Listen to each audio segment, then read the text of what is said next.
स्वागत है आपका इंडिया की बात में। मैं अभिसार शर्मा, मेरे साथ हैं भाषा और मुकुल। और जो तीन मुद्दे हम आपके सामने लेकर आ रहे हैं वो कुछ इस तरह से हैं। मुद्दा नंबर 1, आखिर छात्र आंदोलन से क्यों डर गई बीजेपी गठबंधन सरकार? पुलिस की बर्बरता ने पार की तमाम हदें। मुद्दा नंबर 2, जिसकी हम चर्चा करेंगे, मनमोहन की मृत्यु पर भारतीय जनता पार्टी की छोटी सोच।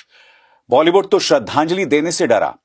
और मणिपुर के मुख्यमंत्री की सॉरी, मगर क्या यह काफी है? प्रधानमंत्री अब तक खामोश क्यों हैं?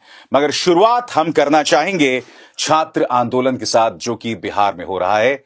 बिहार लोक सेवा आयोग की परीक्षा को मुलतवी करने को लेकर वहां पर हमने देखा पुलिस ने किस बेरहमी से छात्रों की पिटाई की। जो पुलिस वाले पिटाई कर रहे थे वो खुद बीपीएससी के जरिए जो है पुलिस में गए होंगे, मगर किस बेरहमी से पिटाई की गई। नीतीश अब तक खामोश हैं, एक शब्द नहीं कहा। और ये छात्र बहुत शांतिपूर्वक तरीके से आंदोलन कर रहे थे। आखिर सत्याग्रह से क्यों डरती है बीजेपी और नीतीश कुमार, जो खुद छात्र आंदोलन की पैदाइश हैं? क्या इस मुद्दे का पंच बताएंगी भाषा? अभी सार एक बात साफ है कि नीतीश कुमार जो जेपी आंदोलन के प्रोडक्ट हैं, आज सबसे बड़े दुश्मन के तौर पे देखे जा रहे हैं छात्र आंदोलन के। और इसके पीछे जो बर्बरता हुई है उसमें निश्चित तौर पर बीजेपी की एक अहम भूमिका है। ये सारा का सारा खेल इसलिए है ताकि आंदोलन को क्रिमिनलाइज करके बिहार में चुनाव होने हैं और वहां पर एक दूसरे ढंग का माहौल बनाया जाए, लेकिन उल्टी गिनती छात्र ही शुरू करेंगे बिहार से नीतीश बाबू की। अभी सार क्या है इस पे आपका पंच? सत्याग्रह को लेकर भारतीय जनता पार्टी की एलर्जी अपवाद नहीं है। शांतिपूर्ण आंदोलन को लेकर हम जानते हैं किसान आंदोलन में क्या हुआ, हमने शाहीन बाग आंदोलन में देखा। इन आंदोलनों को बदनाम करने के लिए भारतीय जनता पार्टी और उसका प्रचार तंत्र किसी भी हद तक चला गया। मगर मुख्यमंत्री नीतीश कुमार को शर्म आनी चाहिए। आप जेपी आंदोलन से निकले हैं, छात्र आंदोलन से निकले हैं, मगर आप इस तरह से बर्बरता कर रहे हैं। तमाम हदों को आपने पार कर दिया है। मुकुल, क्या इस मुद्दे का पंच? हाँ, मेरा भी कहना है विशाल कि सरकारें इसलिए ही बेरहमी कर रही हैं क्योंकि वे जानती हैं कि हम बहुत जल्दी भूल जाते हैं। जब तक चुनाव में फर्क ना हो उन्हें कोई फर्क नहीं पड़ता। वो नीट आंदोलन देख लीजिए, नेट का देख लीजिए या बीपीएससी का देख लीजिए, इसलिए उन पर कोई फर्क नहीं पड़ता। वो सोचते हैं कि ये सब भूल जाएंगे। भाषा, हमने वो तस्वीरें देखी थी, खौफनाक तस्वीरें, पुलिस किस बेरहमी से मार रही है। हम ये देख रहे हैं कि छात्र के कपड़े उतार दिए गए और ये बेरहमी जारी थी। वाटर कैनन से आप ठिठुरती ठंड में, कड़ाके की ठंड में आप इस तरह से हमला कर रहे हैं। यानी कि सिस्टम के अंदर इस कदर, जिसे कहते हैं ना, सामंती सोच है कि भाई तुम्हारी औकात, तुम्हारी हिम्मत कैसे कि तुम आंदोलन करो। और वो नफरत दिखाई दे रही थी। आपने बिल्कुल सही कहा, जो सामंती सोच वाली है, क्योंकि यहाँ पर बहुत कम चर्चा विचार इस मुद्दे पर है कि यहाँ पे लड़कियां बैठी हुई हैं। और मैंने तो उन लड़कियों से बात की जो वहां पर पिछले 15-16 दिन से धरने पे गर्दनी बाग में बैठी हैं। और आप देखिए कि कुछ चैनल्स में, जो लोकल चैनल्स हैं, उन्होंने दिखाया कि किस तरह से लड़कियों को उठाकर जो लड़कों की भरी हुई वैन है उसमें डाल दिया जाता है। और वो लड़कियां चीख रही हैं कि महिला पुलिस कहाँ है, पुलिस हमें कैसे घसीट कर ले जा रही है। तो ये जो सारे दृश्य हैं ये बड़े रोंगटे खड़े करने वाले हैं। और खास तौर से इसलिए क्योंकि उनको पता है, नीतीश कुमार से ज्यादा किसी को पता नहीं है कि बीपीएससी कितने लोग देते हैं। इस बार 4 लाख बच्चों ने दिया, कई 80,000 करीब कहे कि वो हम लोग भर नहीं पाए। अब लेकिन देखिए 10,000 लोग, अभी जो बंद हुआ है, जो चक्का जाम हुआ 31 तारीख को, 19 जिलों में चक्का जाम हुआ है। इसका मतलब बाकी स्टूडेंट्स को भी लग रहा है कि आज की तारीख में अगर हम नहीं आए तो इनको भी हक नहीं मिलेगा। नहीं, भाषा, एक मिनट भाषा, एक और चीज ना, आप कह रहे हैं बाकी स्टूडेंट्स, वो बहुत सही मुद्दा पकड़ा आपने। हर विद्यार्थी, चाहे वो क्या कहते हैं अग्निवीर के खिलाफ उतरे, चाहे वो पेपर लीक को लेके उतरे, नीट को लेके उतरे, इस सरकार का मौजूदा निजाम का रवैया है एक किस्म का इवेसिवनेस। इनकार करो, बात ही ना ठुकराओ, बात मत करो। दूसरी बात कि हम और आप बात कर रहे हैं, बिहार में लोग जानते हैं सोनू कुमार ने सुसाइड किया। सोनू कुमार कौन है? कहीं चर्चा है? नेशनल मीडिया में तो लोगों को पता भी नहीं होगा कि एक अभ्यर्थी ने, एक कैंडिडेट ने जिसने एग्जाम दिया, जो कैमरे पे जाके रो रहा है और कह रहा है कि मैं बहुत मुश्किल स्थितियों में एग्जाम दे रहा हूं और अगर इसे री एग्जाम नहीं किया तो मेरी जिंदगी तबाह हो जाएगी, वो इसी आंदोलन के दौरान सुसाइड कर लेता है। और तब भी नीतीश कुमार जबान, मतलब मोदी जी से सीख रहे हैं वो, बिल्कुल। जैसे मोदी जी मणिपुर एक पे मौन शब्द है, नहीं कहा। और मुकुल, विडंबना देखिए, ये जो सारे नेता हैं, नीतीश के अलावा भारतीय जनता पार्टी के भी कई नेता जो है ना, वो आपातकाल की दुहाई देते हैं, जेपी आंदोलन की दुहाई देते हैं। ये सब छात्र आंदोलन से निकले हैं और सबसे ज्यादा बर्बरता भी इन्हीं के दौरान हो रही है। नहीं, मैंने जैसे कहा कि दरअसल चुनाव से डरती है बस सरकारें, नेता चुनाव से ही डरते हैं। उन्हें ये पता चल गया है दरअसल कि इन आंदोलनों से ये तो आंदोलन हम इसलिए करते हैं कि हम ये साबित कर सकें कि हम जिंदा हैं और हम प्रतिरोध करेंगे, लेकिन ये एक इतिहास है। आपने देखा नोटबंदी में लाइनों में लोग मर गए, कोविड में लाठियां पड़ी, ऑक्सीजन के लाले पड़ गए, किसान आंदोलन हुआ, ये नीट हुआ, नेट हुआ। इनसे उन्हें लग रहा है कि चुनाव में फर्क नहीं पड़ रहा है। तो जब तक अगर ये सब गोलबंदी एक तरफ, अब दरअसल ये क्या होगा, अगर मान लीजिए री एग्जाम घोषित हो जाए, ये लड़के चुप और अपना एग्जाम दे लिए। जब तक ये सारे लिंकअप नहीं होंगे आंदोलन और एक बड़ा जन आंदोलन नहीं होगा, तो इस सरकार को, किसी भी सरकार को कोई फर्क नहीं पड़ेगा। और भाषा असली बात पता है क्या है? मैं मुकुल की बात से सहमत इसलिए नहीं हूं क्योंकि बिहार में जिस तरह से आंदोलन फैला है और एक पॉलिटिकल कंपल्शन हुआ है, यहां पर भाकपा माले और पूरे लेफ्ट की जो विधायक, सांसद, कांग्रेस के सांसद, आरजेडी, सारे के सारे लोग इन छात्रों के पक्ष में उतरे हैं। चक्का जाम छात्रों ने नहीं किया है, तमाम लोगों ने। और कल 3 तारीख को बड़े पैमाने पर इस पे इंडिया ब्लॉक उतर रहा है, उसके जो छात्र संगठन है उतर रहे हैं। बिहार में परिस्थिति डिफरेंट है। यहाँ जो लेफ्ट और प्रोग्रेसिव पॉलिटिक्स है उसने अपनी जमीन बनाई है और आज की तारीख में छात्र वहां एक नहीं, मगर कहीं ऐसा तो नहीं होगा, नहीं एक मिनट, कहीं ऐसा तो नहीं होगा भाषा कि चुनाव आते आते ये जो तमाम छात्र इस वक्त मैदान में हैं, हिंदू खतरे में आ जाएगा और वो वोट उसी हिसाब से अभी तक तो बिहार में हिंदू खतरे की कोशिश गिरिराज बहुत कर रहे हैं, बीजेपी कर रही है, लेकिन फिलहाल बिहार की धरती में अभी तक, हम खाली अभी तक कह सकते हैं, इनका नफरती अभियान नहीं चला है। बीजेपी आज की तारीख तक कभी इंडिपेंडेंटली सरकार बनाने में सफल नहीं हो पाई। हर बार फिर बीजेपी नहीं सफल हो पाई। और बिहार में लेफ्ट का भी अपना योगदान है, लेकिन वो कुछ ही खित्तों में है, कुछ ही हिस्सों में है। दरअसल बिहार में ही सबसे ज्यादा सामंतीवादी सोच भी आप अब देखते हैं, पिछड़ापन भी देखते हैं, जातिवाद भी देखते हैं। वहां अब भी नीतीश बने हुए हैं ना लगातार 15 सालों से। तो इसे चुनौती नहीं मिल रही, आंदोलन होते रहते हैं, निपटते रहते हैं, इसलिए सरकार को कोई फर्क नहीं पड़ता। मैं आपसे समझना चाहता हूं यहां पर मुकुल, तेजस्वी यादव की भूमिका पर, इस पे आप दोनों से राय मैं चाहूंगा। आपने देखा तेजस्वी यादव ने कहा कि अगर मैं चाहता तो मैं गांधी मैदान में 5 लाख लोगों को इकट्ठा कर सकता था। एक वो सरकारी चाटुकार वहां घूम रहा है जो बता रहा है कि भाई मैं कंबल तुम्हें दे रहा हूं, मेरा एहसान मानो, मगर पोल खुल गई। नीतीश तेजस्वी यादव मैदान में नहीं उतर रहे हैं। वो कह रहे हैं भाई ये गैर राजनीतिक आंदोलन, उसे वैसे चलने दीजिए। क्या ये उनकी रणनीति से आप गैर राजनीतिक कुछ नहीं होता। ये सवाल चाहे वो परीक्षा का है, परीक्षा कहां से जुड़ रही है, रोजगार से जुड़ रही है। ये रोजगार का सवाल गैर राजनीतिक सवाल नहीं हो सकता, पर सब लोग अपनी सुविधाएं देख के करते हैं। उन्होंने खूब मेहनत की, चुनाव में देखा कि नहीं आई सरकार, तो तेजस्वी की राजनीति पर भी तमाम सवाल हैं, जिस तरह का उनका पूरा एटीट्यूड है। लेकिन अभी आप देखेंगे, अभी मीडिया में मैं देख रहा था कि लालू और तेजस्वी की वो चल रही है कि उन दोनों में मतभेद है, कोई बयान में मतभेद है, नीतीश को ऑफर है, ये सब राजनीति चल रही है। लेकिन दरअसल जो रोजगार का सवाल है वो केंद्र में नहीं आ रहा। लेकिन भाषा, तेजस्वी यादव उनका किरदार, देखिए तेजस्वी का किरदार इस आंदोलन में, तमाम पहले जितने विपक्ष है वहां पर जिनसे मेरी बात हुई है, सबका ये कहना है कि छात्र चाहते हैं कि वो डिस्टेंस पे रहें, उनके समर्थन में लोग आए, लेकिन लीडरशिप छात्रों के पास रहे, जो बहुत वैलिड है। जैसे शाहीन बाग हुआ, किसान आंदोलन हुआ। आप देखिए 2019 के बाद से भारतीय लोकतंत्र में एक बड़ा चेंज आया है। जो मेजर आंदोलन हुए हैं सरकार के खिलाफ, वह नॉन पॉलिटिकल पार्टीज द्वारा हुए हैं, पॉलिटिकल हैं। ऐसे ही गर्दनी बाग का जो आंदोलन है, और ये सारे छात्र जो है बहुत अच्छे से पॉलिटिक्स समझ रहे हैं। लोग रोज इनके पास जा रहे हैं, चाहे वो भाकपा माले के विधायक और सांसद हो, कांग्रेस के सांसद हो, आरजेडी के विधायक और सांसद हो, वे सब जा रहे हैं। लेकिन यहां पर जो छात्रों की मांग है कि हमें लीड करने दीजिए, वो एक वैलिड है। और कल जो 3 तारीख क्या है, इसीलिए राहुल नहीं गए आपको लगता है? हालांकि वो तो खबर है शायद विदेश चले गए। नहीं, मुझे लगता है कि कांग्रेस के विधायक तो वहां पर पहुंचे हैं। हाँ, हाँ। कौन विदेश जा रहा है नहीं जा रहा है उसके लिए अमित मालवीय काफी हैं उनकी पल पल की खबर लेने के लिए।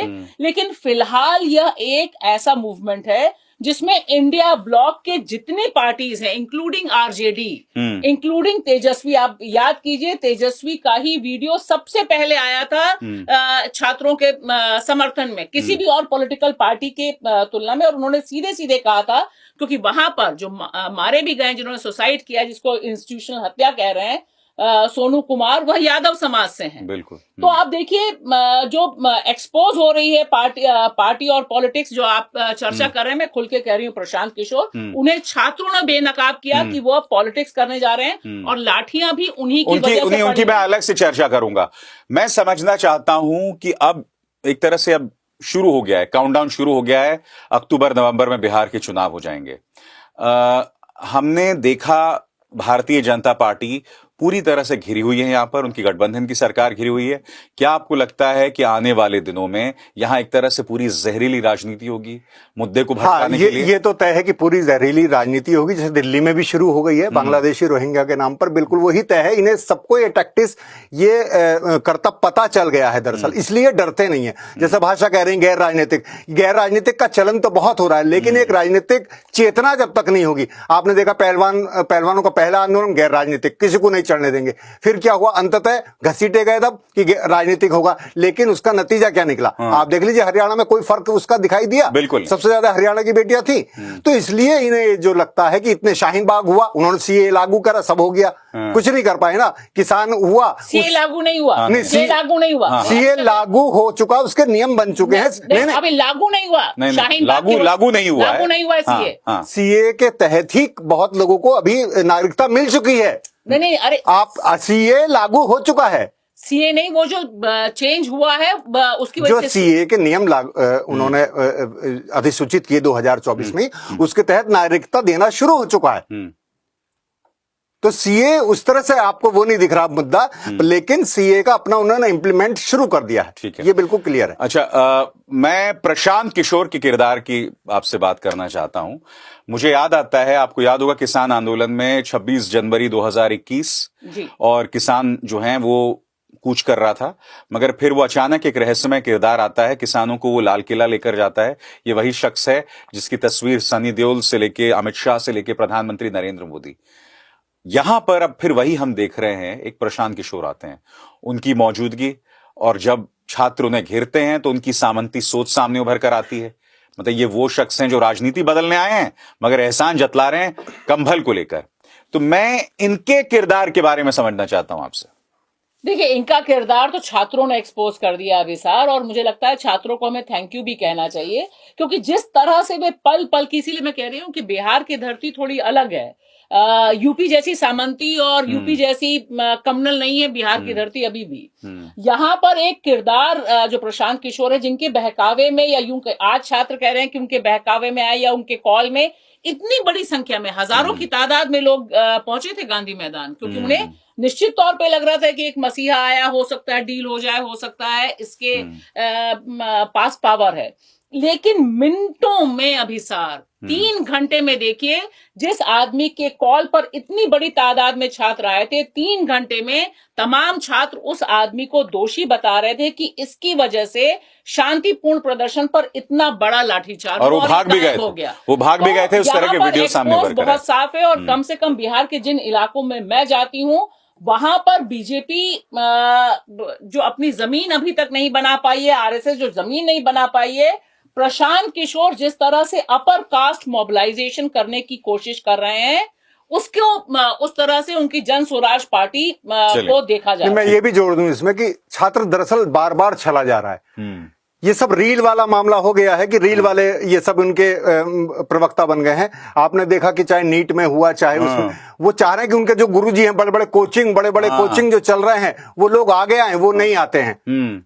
ऐसी ये हैं। तो ये वो आगे भी आते हैं, शर्तों पर आते हैं, शर्तों पे आते हैं, गायब हो जाते हैं, आलोचना करने से डरते हैं। तो ये सब जो चल रहा है, तो ये इसलिए कोई सरकार इससे डर नहीं रही है। और अब हम रुक करेंगे अपने दूसरे मुद्दे का। पूर्व प्रधानमंत्री मनमोहन सिंह हमारे बीच नहीं रहे। वो शख्स जो कि एक लिबरल भारत के जनक बताए जाते हैं, आर्थिक उदारीकरण की नींव जो है उन्होंने ही रखी थी। मनमोहन सिंह की मृत्यु के बाद भारतीय जनता पार्टी की सोच सामने उभर कर आई। उनका अंतिम संस्कार निगमबोध घाट में हुआ। उनके स्मारक को लेकर बाकायदा मिन्नतें करनी पड़ी, मगर सबसे शॉकिंग चीज जो सामने उभर कर आई वो है कि बॉलीवुड में चाहे शाहरुख खान हो, अमिताभ बच्चन हो, अक्षय कुमार हो, सलमान खान, आमिर खान, किसी ने भी उनके प्रति श्रद्धांजलि नहीं दी। हां, उसके अगले दिन शाहरुख खान प्रधानमंत्री नरेंद्र मोदी की मन की बात पर टिप्पणी कर रहे थे। क्या है इस मुद्दे का पंच, बताएंगे मुकुल।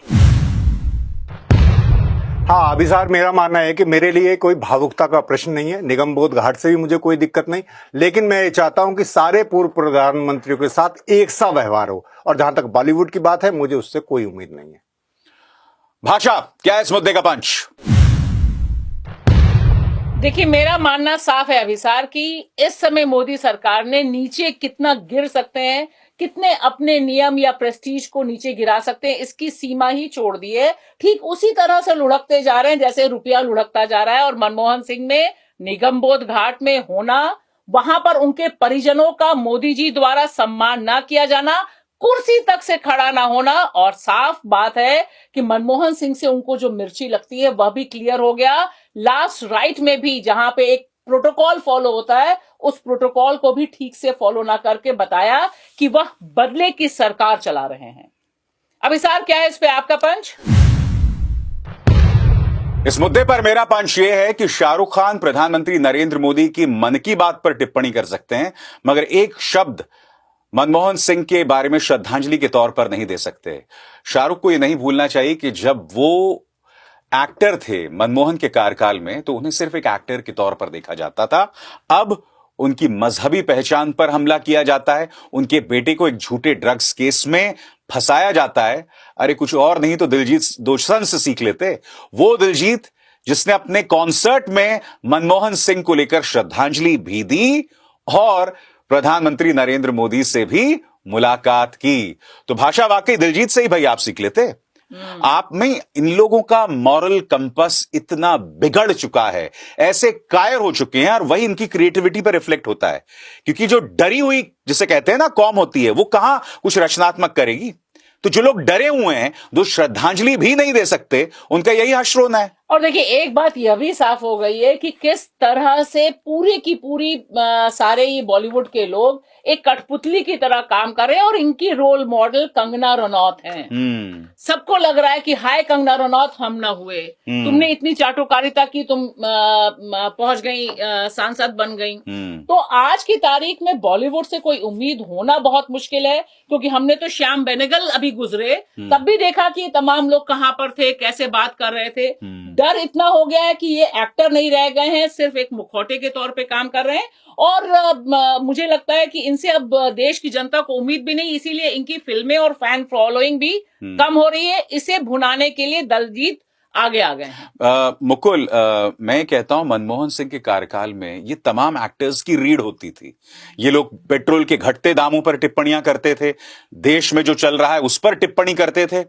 अब पूरी तरह से खामोश हैं।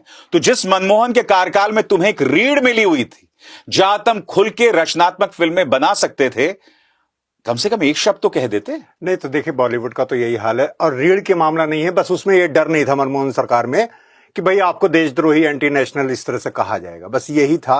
वैसे मनमोहन सरकार में भी कम दमन नहीं हुआ है, तमाम दमन हुआ है। जहां तक दिलजीत से आप कह रहे हैं कि सबक ले, वैसे मुझे लगता है कि दिलजीत से भी सबक लेने की जरूरत नहीं है। वो दोनों पाले में खेल रहे हैं। वो एक तरफ कहते हैं किसी के बाप का हिंदुस्तान थोड़ी है, और फिर जाके वो मोदी जी से मिलते हैं। वो उनका पीआर इस तरह से, वो बड़ा बैलेंसिंग चल रहे हैं। तो और जो एक वो उन्हें एक तरफ प्रोग्रेसिव खेमा जो एकदम से उठा रहा था कि ये तो बड़े हीरो हैं, बड़े क्रांतिकारी हैं, उन्हें भी दिख गया।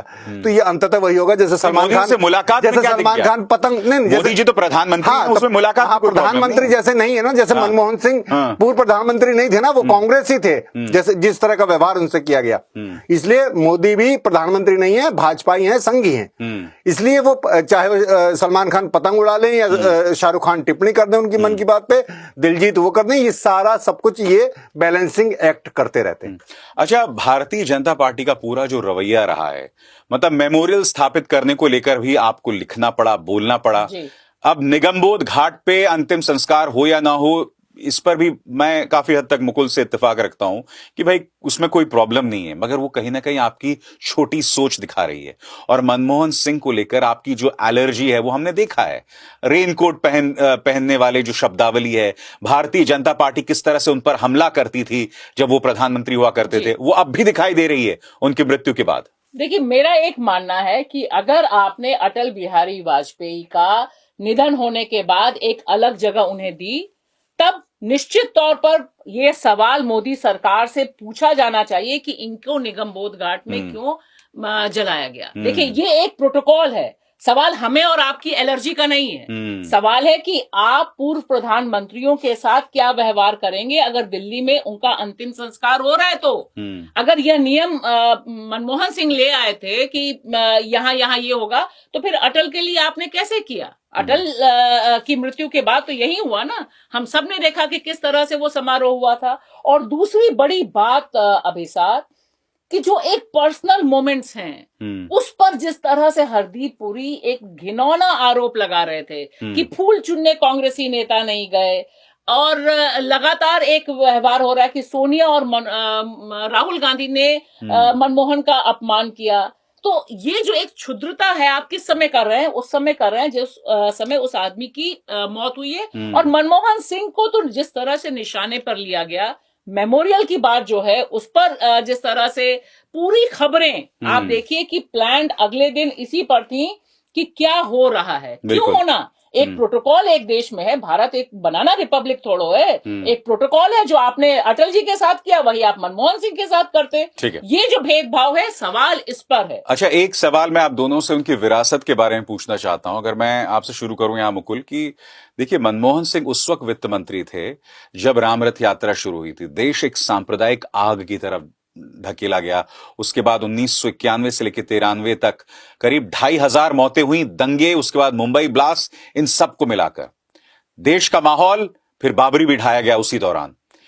इस माहौल में नरसिम्हा राव जैसे प्रधानमंत्री, मनमोहन सिंह जैसा वित्त मंत्री जिन्हें पूरी छूट दी गई नरसिम्हा राव द्वारा, अब कल्पना कीजिए इस दौरान एक ऐसा प्रधानमंत्री होता जो ये कहता, भाई आपकी एक भैंस घुसपैठियों को दे दी जाएगी, आपका मंगलसूत्र मुसलमानों को दे दिया जाएगा, ज्यादा बच्चा पैदा करने वालों के लिए। मगर उन्होंने अपनी छाप बनाई, और वही हमने 2008 में भी देखा जब पूरी दुनिया आर्थिक मंदी से गुजर रहा था, मगर भारत पर उसका असर बिल्कुल नहीं पड़ा।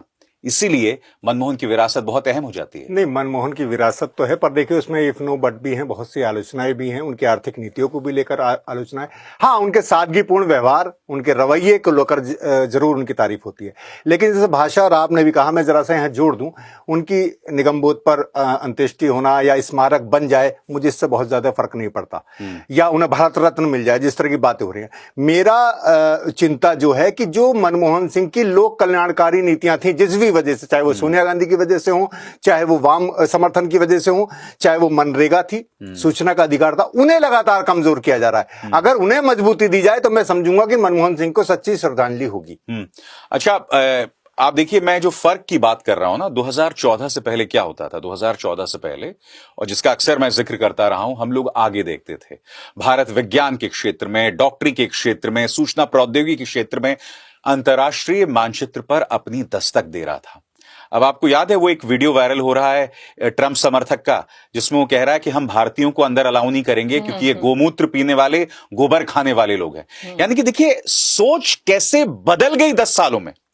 और इसीलिए मैं कह रहा हूं, मनमोहन सिंह या ये कहा जाए गैर भाजपा जो राज था 1991 के बाद, बीच के 5 साल को छोड़ दिया जाए अटल जी के शासन को, तो वो फर्क दिखाई देता है यहां पर। देखिए, आज इसीलिए शायद मनमोहन सिंह को इतना लोग याद कर रहे हैं, क्योंकि जिस समय मनमोहन सिंह सत्ता से बाहर हुए, उस समय वो एक डिस्क्रेडिटेड प्रधानमंत्री के तौर पे बाहर हुए। हम सब ने देखा 10 साल के शासनकाल के बाद।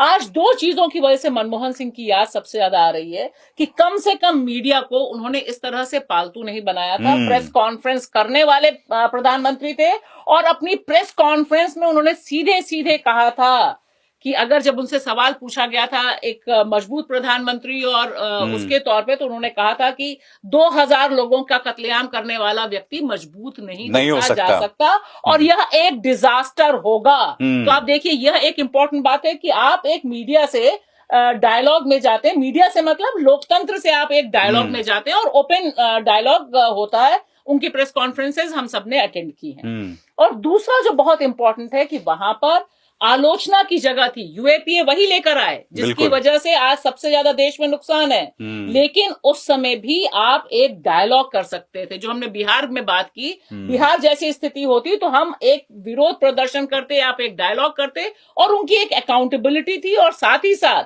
जिसके लिए उनको सबसे ज्यादा बदनाम किया गया कि एक अलग से कोठरी है, वो कोठरी अलग से नहीं थी, वो सिविल सोसाइटी की कोठरी थी, जिसकी वजह से सूचना का अधिकार देश में मिला, खाद्य सुरक्षा मिली, तमाम मनरेगा जैसी चीजें। और इसी के चलते मुकुल अन्ना आंदोलन खड़ा हो सका। अब वो उसके पीछे किरदार कौन थे वो तो अब दिख ही रहा है, वो एक अलग बात है, मगर कम से कम एक ऐसा बड़ा आंदोलन उस वक्त खड़ा हुआ था।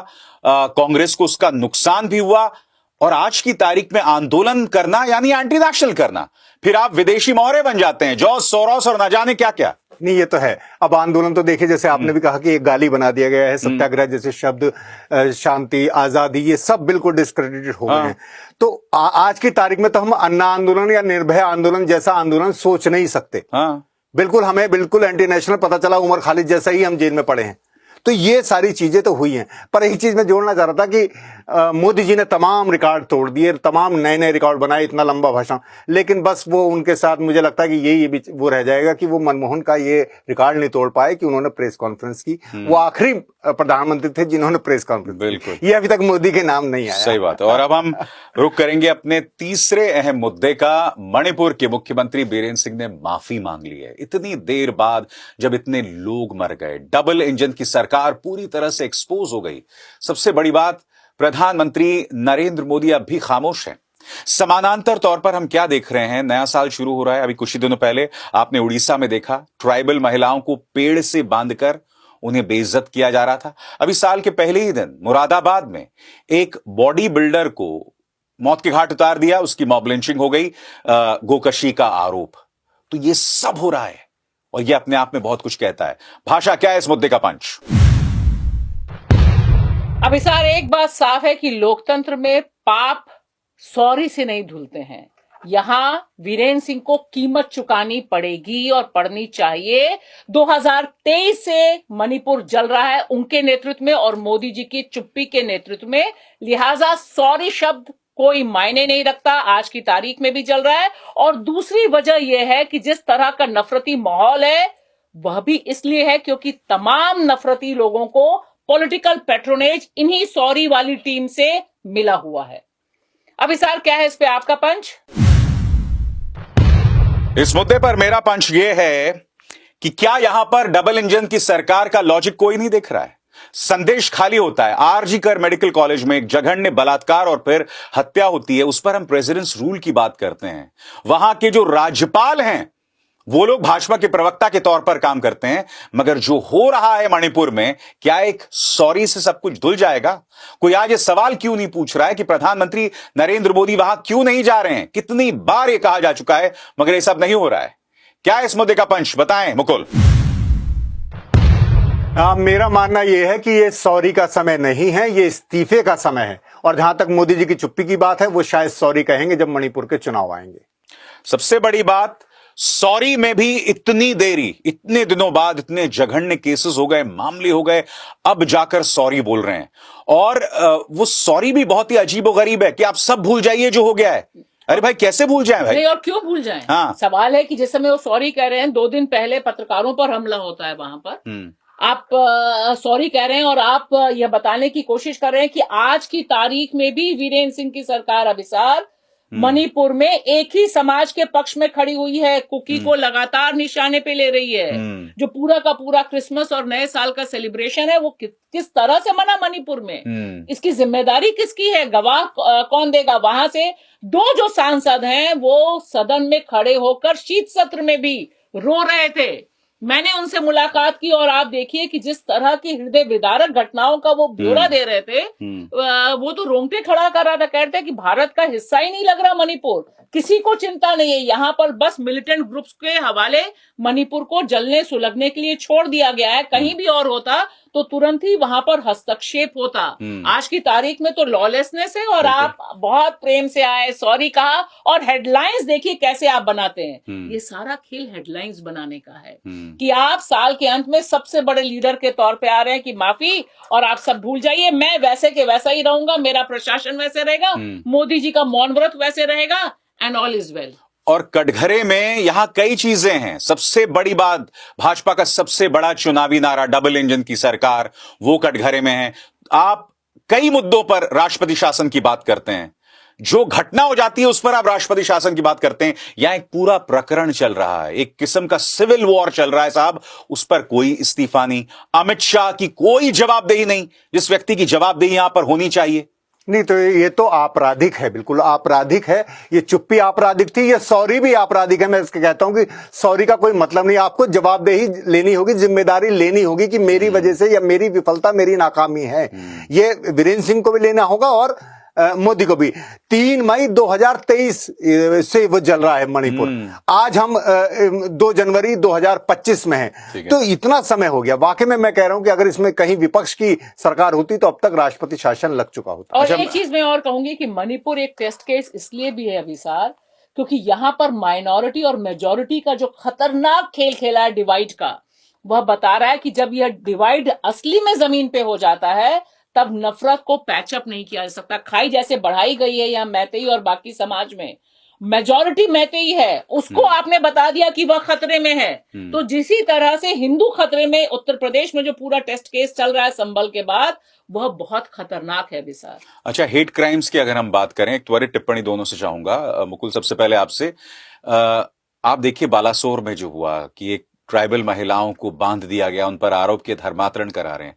उड़ीसा में लगातार उफान आया ऐसी घटनाओं में, यानी कि एक बार वहां डबल इंजन की सरकार बन गई तो देखिए क्या हो रहा है डबल इंजन की सरकार के नाम पे। नहीं, ये तो हो रहा है। मैं ये कह रहा हूं कि ये तो बहुत आपराधिक है ही।